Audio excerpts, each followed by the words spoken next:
Hello, you're on Initiative Africa. My name is Asha Sampath. Welcome to this new edition of your weekly magazine featuring Africa on the move through smart innovations and initiatives that work. Let's get on with the show with our top stories today. We meet Gabriel Kinsa, a Congolese storyteller-author with an international reputation. Mime, songs and caricatures for shows centered around the Kingdom of Congo, a very rich but now forgotten civilization that reigned for many centuries in Southwest Africa. He's our guest today. I therefore tell Congo tales, whose roots are in sociology, from experience, from philosophy, from what is said, what is seen, what is felt, from the dreams of these people. We head for Jemaa El-Fna Square in Marrakech, where the last Moroccan storytellers are fighting hard to survive in the modern world. In fact, the strength of Jemaa El-Fna is its fragility. That's what's astonishing. Today, the storytellers are the incarnation of this oral heritage.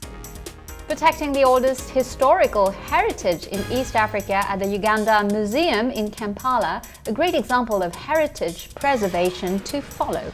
This museum actually started with the collections of ethnography and later on other aspects of archaeology, paleontology. Even today, storytelling remains an important tradition in Africa. In Morocco, storytellers have passed on stories and legends from generation to generation. One place is particularly emblematic, Jemaa El-Fna Square, which in 2001 was placed on the UNESCO list of intangible cultural heritage of humanity. Lots of humor, derision, poetry, everyday life dramas await their audience. But these keepers of popular history are now endangered. We've investigated this threatened universe. Take a look. The world-famous Jemaa El-Fna Square in Marrakech. Every day, the square is thick with snake charmers, public writers, jugglers, and storytellers. The esplanade is transformed into a giant open-air theater, playing to thousands of tourists from around the world. Somewhere in the surrounding cacophony lies the strange tale of the storytellers, the traditional transmitters of Moroccan culture who are gradually disappearing. In 2001, UNESCO sounded the alarm and declared the square oral and immaterial heritage of humanity. In fact, the strength of Jemaa El-Fna is its fragility. That's what's astonishing. Today, the storytellers are the incarnation of this oral heritage. There are only 7 left, and they're all quite old. This morning, the traders set up their stalls, but Baris, one of the square's last storytellers, wasn't there. He preferred to meet us at home.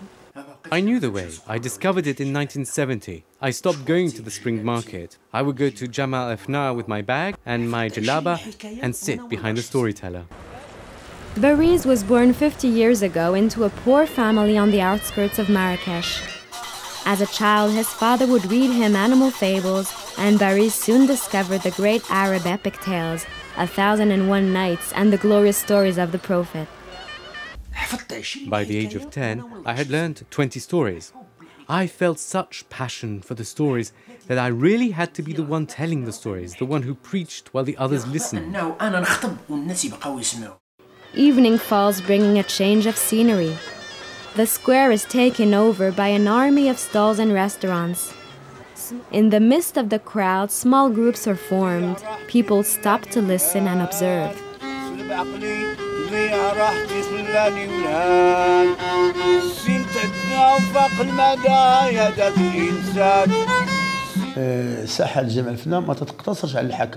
Things have changed with television. Things have regressed. The only people left are those who are motivated to come to the square and listen to the storytellers. There is a charm that you don't get with television, but only a few people come to listen.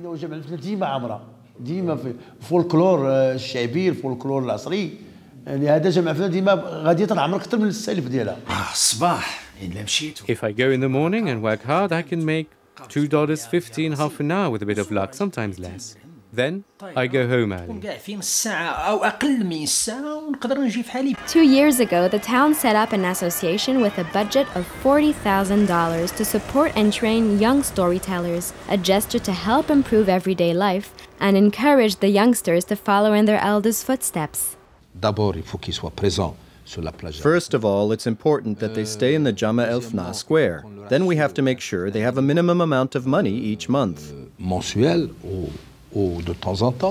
The storytellers themselves are probably partly responsible for the lack of appreciation. They didn't pass on their knowledge and the chain was broken. Their refusal to adapt may also have caused their downfall. As they have learnt their profession, they could have made an effort to pass it on and teach some young people to keep the tradition going. It is vital to rekindle the desire to tell stories. But how? It begins at school by bringing storytellers and children together.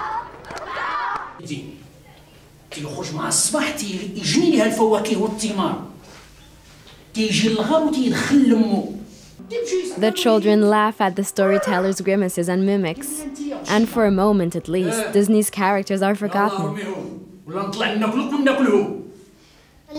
The moral of the story is that we should obey our parents and not disappoint them. The second moral is to always keep a secret if they tell us one. It will take a lot of goodwill to preserve the popular oral tradition of storytelling.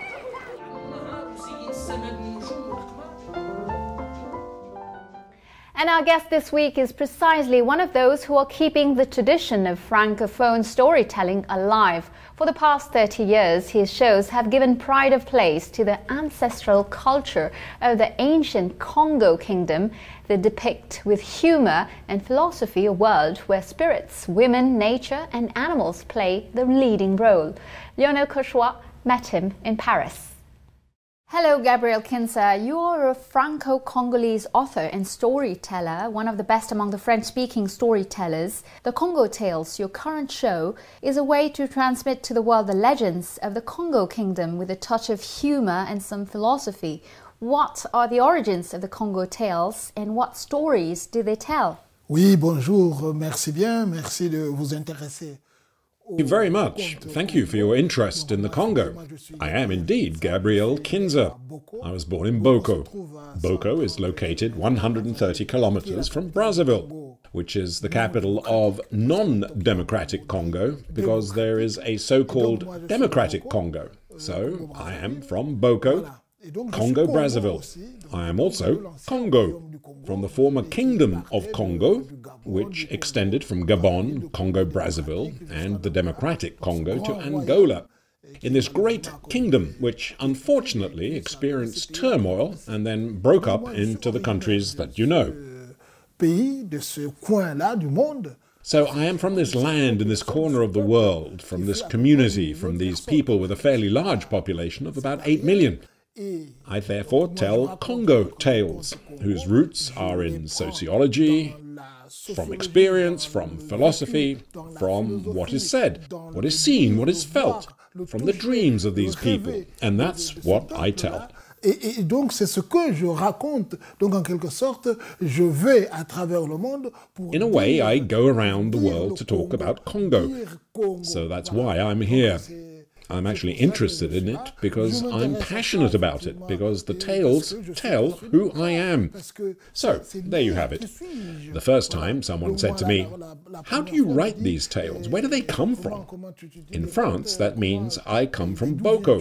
But I said to myself, if I finally started telling them about the Congo people, they will understand who I am. And this is what takes me around the world. Thank you. Et c'est ce qui m'amène à travers le monde. Merci. In your shows, nature, spirits and women hold an important place. Could you explain why? Ah, voilà. Vous savez, nous on est dans ce qu'on appelle le matriarcat, matrilinéaire. We have what is called a matriarchy, so the head of the family is on the mother's side and not the father's. Therefore, family is very important for us, and it's not just mum and dad as it is here. For us, it is the family, it is the mother and her lineage. Et donc la femme est importante parce que tout vient de la femme, tout part de la femme. So the woman is important because everything comes from the woman. Everything starts with the woman, and it is the woman who bears life. And it is the woman who is the basis of the family.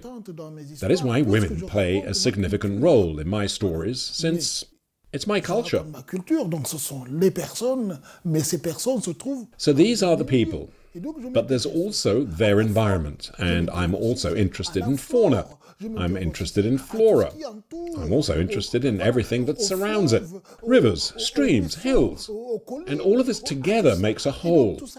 I provide an escape for you, and that is why I tell stories about all of this, and why the role of the woman is important, and why nature is also very important. Très importante. Tell us your story. How does one become a storyteller? Oh, ça, c'est la grande question, ça. Bon, moi, vous savez, je suis... That's a big question. You know, I'm from a village. I was born in Boko. My parents were born in Boko. We're all from Boko, and that's where I lived. We have an oral tradition called oral literature. And so, since my childhood, I have listened to the stories being told either by my mother, or by people passing through, or by the village elders. These stories touched me deeply, and these stories blew me away. Ces histoires m'ont porté, et après je suis allé, ça c'était l'école de notre tradition. It was our traditional schooling, and after that, I went to so-called modern school. I went to primary school and middle school in Boko, and then to high school in Brazzaville. After that, I went to university in Brazzaville before being shipped off to Europe and university in Paris. Since I live and breathe the oral tradition,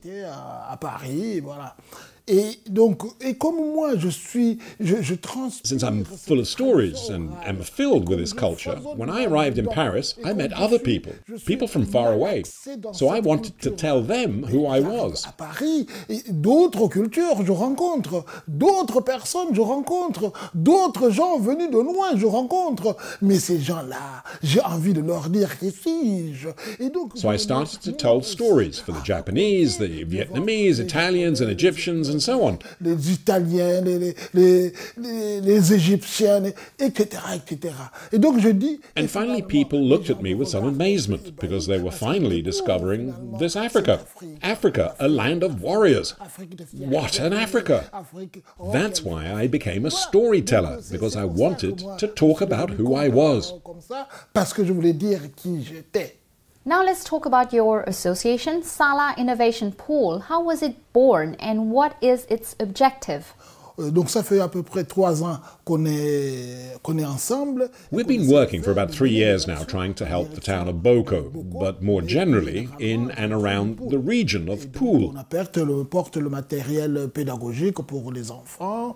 We provide educational material for children, and we also want to provide things for farmers, for clinics, a bit of everything. Les dispensaires, donc un peu de tout pour essayer un peu de développer. To try to develop this region that has witnessed many unpleasant things.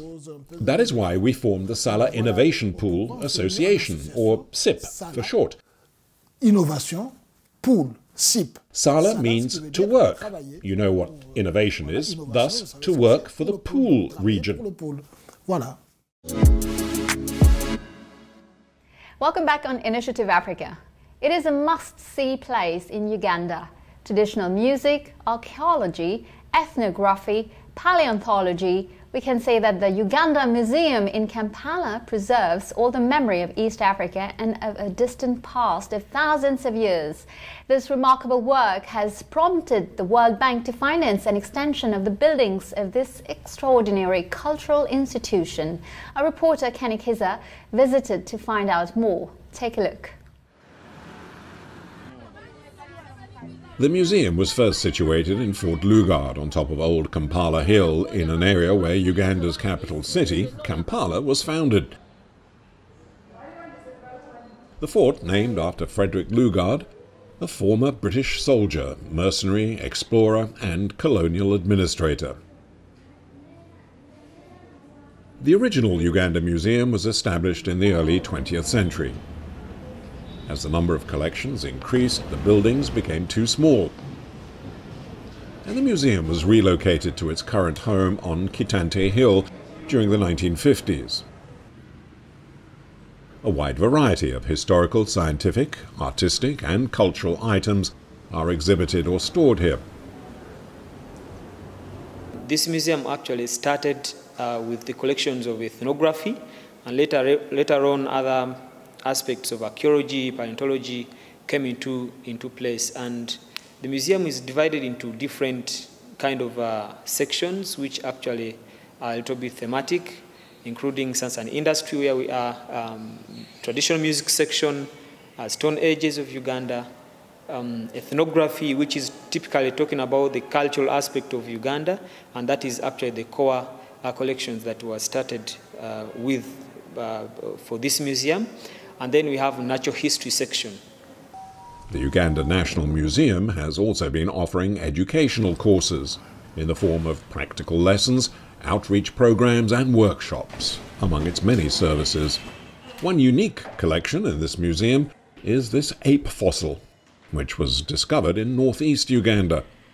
After its discovery, French archaeologists working in collaboration with the government of Uganda took the fossil to France, where it was examined and analyzed for 12 months. This hominin, which is about 18 million years ago, and has the brain that is close to the human beings, has things like hard sinuses close to the human beings.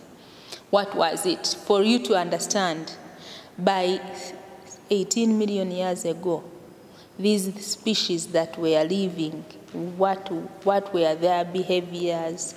You know, you understand through those DNAs and such analysis. This 1952 Ford Wheeler is just one of the rare historical objects on show at the museum. It was donated by a British company that operated in Uganda during colonial times. And this is actually tells us a history about automobiles in Uganda. And if you try to look at closely, you can see that it is really different from the Ford cars which are really currently produced. And of course, other different kind of cars. We can get a leaf on how, during the colonial times, how automobiles actually looked like. Another attraction includes a recently introduced collection of the various vehicles that were the official transport of presidents of Uganda since independence. This Rolls-Royce was used by Sir Edward Mutesa II of Uganda, the first president of an independent Uganda. These grass-thatched huts are part of the Cultural Village exhibit that focuses on the traditional lifestyles of the different tribes in Uganda. Petrol is another activity that has taken place over the years in the country, and extraction dates back almost a century. Its story is told through the eyes and ears of local citizens and other witnesses. This exhibit also showcases the Ugandan oil industry's principal events over the years. The production of oil, in fact, can be traced back to the 1920s, when preliminary studies were first conducted.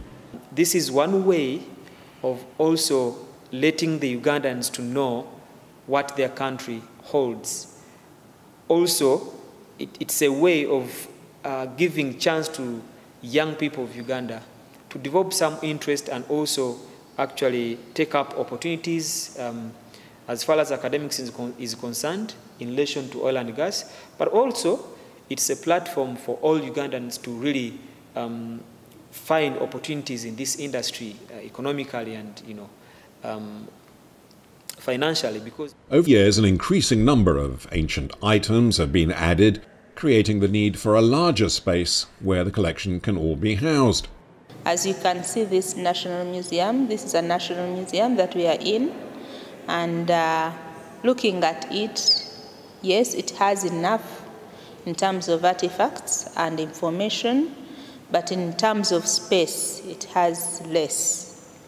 And so it's because of that demand that we thought it prudent to have an expansion project. Once completed, the new Uganda Museum will be a 4-story structure comprising a modern laboratory, so analysis and examination of the collected items can be carried out locally. There are also several exhibition rooms, ample office space, and a high-tech security room. We are going to do an options study to see that, how best can we manage this place, to see that at the end, or maybe in the next 5 years, we are self-sustaining, not only thinking about government or donor funding. Looking at our NDP 3, we are looking at increasing jobs and widening the product range. That means the tourists' product range. This project is expected not only to boost tourism in Uganda, but also provide new job opportunities, in addition to elevating the standard of national and international research work. Now let's get back to Gabriel Kinsa for the final part of our interview this week. He tells us why he has set up an association to help children in Boko, his hometown in the Republic of Congo, and also an online tutoring project. Listen to him. Why did you create this association, and what are the difficulties or needs that you have encountered on the ground? It was the natural thing to do, because we had to work together in the face of the difficulties we encountered there. Devant les difficultés que nous avons là-bas, nous ne devons pas rester indifférents devant. We can't remain indifferent when you see children who can't go to school properly, or when seeing mothers who suffer with their babies, or clinics that are in need of everything. And so we said to ourselves, and we're somewhat privileged really, and we therefore tried to work together to be able to provide some help for the people of Boko. À soulager la population de Boko. With your association, you are contributing concretely to improving the teaching conditions for Boko students. How do you fund it? Eh bien, question financement, c'est... On the topic of funding, it takes money to make money, as they say. En attendant, pour commencer, il a fallu faire... In order to start, we had to reach into our pockets. Each member of the association contributed something. For example, for Boko, we asked everyone to put in 100 euros. And with that, we were able to get computers that we sent to Boko, and which will be installed this month. Expédiés à Boko, qui vont être installés ce mois-ci. Et voilà, donc c'est beaucoup plus... We started with our own money, and in the future we aim to have additional funding. But at the moment we are still digging into our own pockets. À l'avenir, mais pour l'instant c'est la main à la poche. Have you not suffered from the COVID context? Alors, le Covid, ou la Covid, comme vous voulez... COVID, yes, we have been a bit affected by it, because in Boko there was a need for masks, of course. Nous avons aussi là... fait une cagnotte sur le... And so we also raised money via the internet. We managed to get some money, and with it we bought fabric there in Congo. Là-bas au Congo, et on a avec les tailleurs de Boko. And the Boko tailors made comfortable masks that are up to standard. Et ces masques qui sont confortables. We found the standards that they needed to respect. And so, in the end, all the inhabitants of Boko had masks. Finalement, tous les habitants de Boko, ils ont eu des masques. Et voilà, et puis on a mis de l'eau. We then provided some soap and water so people could wash their hands, especially in the markets, clinics, and also at school. Les dispensaires et puis à l'école. Donc, voilà. In a month, you will be launching an ambitious online tutoring project from France. Can you explain what it consists of? Alors, il consiste tout simplement, it is simply, although with a lot of difficulty, about providing tutoring, but not as we might think, because we are in France and the children are in Boko. Et l'Internet existe à Boko. Internet exists in Boko. What we have done is we've installed a multimedia room with 15 computers, and with these we'll provide French language tutoring, as well as maths, physics, earth and life sciences, with teachers who are here in France, along with Congolese friends, but also French and English people. En France, des amis congolais, mais aussi des Français, mais aussi des Anglais. As well as others we could find. So we're taking advantage of the internet to create this distance learning school, so we are able to bring the school to remote communities. What are the reasons behind this project and why did you set it up? Ouais, nous l'avons mis en place tout simplement parce que on a constaté, c'est facile à constater. We set it up purely because it was obvious. We were destitute from a digital point of view, unlike some cities in Congo, whose names I can't mention, that benefit from everything that is modern and from computers. Each child has his own computer and the classrooms are very clean. Et les classes sont bien propres et nous, on n'a rien de tout ça dans le village. And we have none of that in the village of Boko. For example, last year, officially, the Congolese state sent us only one teacher, a physical education teacher. Un seul enseignant et enseignant d'éducation physique. Donc on manquait de professeurs de maths. Well, we've been lacking in maths teachers, physics teachers, English, French, chemistry teachers. We only got the physical education and sports teacher. Éducation physique, de sport. Donc, mais il faut faire quelque chose. But we have to do something. And as we cannot transport ourselves to Boko or provide an education ourselves, we are taking advantage of what technology offers. To do it from here, to try to fill the gap that there is between the children of Boko and the children of other Congo cities, to help them catch up. Where do you think this teacher shortage problem comes from, and what can be done to remedy? Alors, donc, cette pénurie de professeurs, naturellement. The teacher shortage, because we do not recruit them even when they are trained. How to remedy this, apart from the fact that you really have to recruit them and put them in front of the students? There is digital technology, of course, that can provide a solution for all this. So, from all over the world, we can have teachers who might be retired, or not, who can give live classes just like that. 15 minutes over here, 1 hour over there. Par ici, 1 heure par là, et à ce moment-là, on essaye un peu. And at the moment, we are trying to provide the children with an education so that they can learn. A child's place is to go to school and not to hang out in the street and become a street kid. No, it's in school, and so digital technology can really be a tool that could be developed and used. Être vraiment un outil à développer. Now back to you. You are preparing to write a third novel. Can you tell us more? Oui, si vous voulez. Donc, comme je suis aussi auteur, donc yes, I'm also an author. I wrote a lot of children's books. I also write novels, and right now I'm working on a novel about a child or a young man who returns to the village and who returns to the classroom where he was before, and who sort of relives his greatest moments, such as the difficult times spent in class with his teacher who made an impression upon him.